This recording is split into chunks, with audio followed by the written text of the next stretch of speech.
Assalamualaikum warahmatullahi wabarakatuh. Dan ikhwan dan akhwat sekalian dirahmati oleh Subhanahu wa taala. Kita masuk pada halaqah yang ke-12 masih berkaitan tentang adab salam.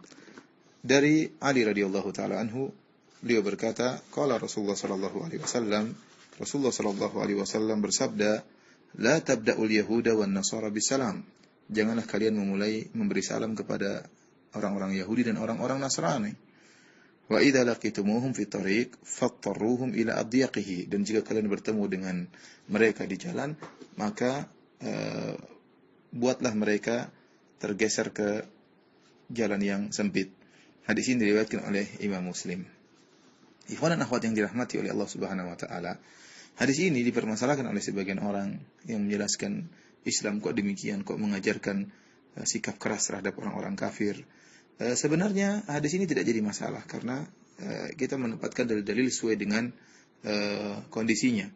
Ada dalil-dalil yang menunjukkan bagaimana rahmatnya Islam, dan terlalu banyak dalil yang menunjukkan bagaimana sikap Rasulullah SAW terhadap orang-orang kafir dengan muamalah thayyibah, dengan sikap yang baik dalam rangka untuk mengambil hati mereka. Bahkan terhadap orang yang sangat membenci Nabi SAW, Abdullah bin Ubay bin Salul, tatkala meninggal dia tidak punya kain kafan.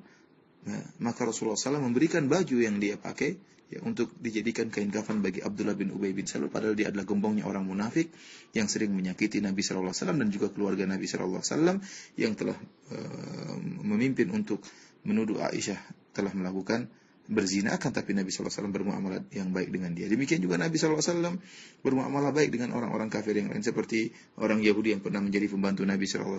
Maka tatkala sakit Nabi SAW menjenguknya, dan Nabi SAW mendakwahinya. Dan terlalu banyak dalil bagaimana sikap lemah lembut dari kaum muslimin terhadap orang-orang kafir. Ini bab tentang muamalah.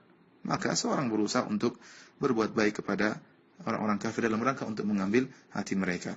Tetapi dalam posisi lain, di mana tatkala kondisi menunjukkan Islam harus lebih tinggi, contohnya tatkala melewati suatu jalan, maka seorang muslim tatkala berjalan di tengah jalan, kemudian ada orang kafir lewat, maka jangan dia kemudian minggir mempersilakan orang kafir. Ya, ini menunjukkan kehinaan dia. Tidak, dia tetap berjalan karena dia lebih berhak untuk jalan di tengah. Dia seorang muslim. Dia seorang muslim, maka dia jangan mengalah. Ini saatnya untuk menunjukkan seorang muslim memiliki izzah, ya, memiliki kemuliaan, ya, bukan malah lemah, loyo di hadapan semua orang. Dan ini kadang terjadi, misalnya dalam suatu perkumpulan, orang muslim malu berbicara, orang kafir terus yang berbicara. Orang muslim tidak enak sehingga orang kafir yang menguasai majelis. Ini tidak benar. Ini saatnya menunjukkan Islam harus memiliki izzah, memiliki kemuliaan di hadapan orang-orang kafir. Oleh karenanya bab tentang muamalah hasanah bab tersendiri. Adapun bab tatkala seorang harus menunjukkan keutamaan Islam, maka dia harus tunjukkan.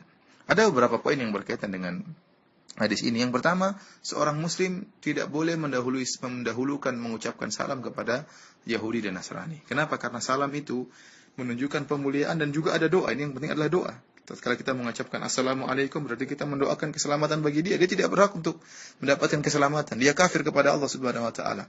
Dia kafir terhadap Nabi Muhammad SAW. Dia berbuat kesyirikan. Bagaimana kita mengatakan keselamatan bagi kalian? Maka kita tidak berhak untuk, tidak boleh, bukan cuma tidak berhak, tidak boleh untuk mengucapkan salam lebih dahulu kepada mereka. Akan tapi kalau mereka yang dahulu memberi salam, maka kita menjawab. Kalau mereka mengucapkan assalamualaikum, kita jawab waalaikum. Demikian juga bagi kalian. Namun para ulama menyebutkan jika kondisinya ternyata sulit, masa kita bertemu dengan orang kafir kita tidak beri salam sama sekali, nanti menunjukkan prasangka buruk terhadap kaum muslimin, maka para ulama, banyak ulama yang bolehkan. Ya, tatkala seperti Syekhul Islam Ibnu Taimiyah, kemudian seperti ulama sekarang Syekh Albani rahimahullah, jika kita bertemu dengan orang kafir, misalnya mungkin bos kita, mungkin teman kerja kita, rekan kerja kita, maka kita tidak mengucapkan assalamualaikum, kita menggunakan kata-kata salam yang lain, seperti kita mengatakan selamat pagi, bagaimana kondisimu, ya, good morning, seperti itu enggak jadi masalah. Yang penting tidak ada doa, karena assalamualaikum itu doa yang tidak pantas untuk diberikan kepada orang-orang yang musyrik dan kafir kepada Allah dan juga kafir kepada Nabi Muhammad sallallahu alaihi wasallam. Demikian para ikhwan dan akhwat yang dirahmati oleh Allah Subhanahu wa taala, apa yang bisa kita sampaikan pada halaqah yang ke-12 akan kita lanjutkan pada halaqah berikutnya.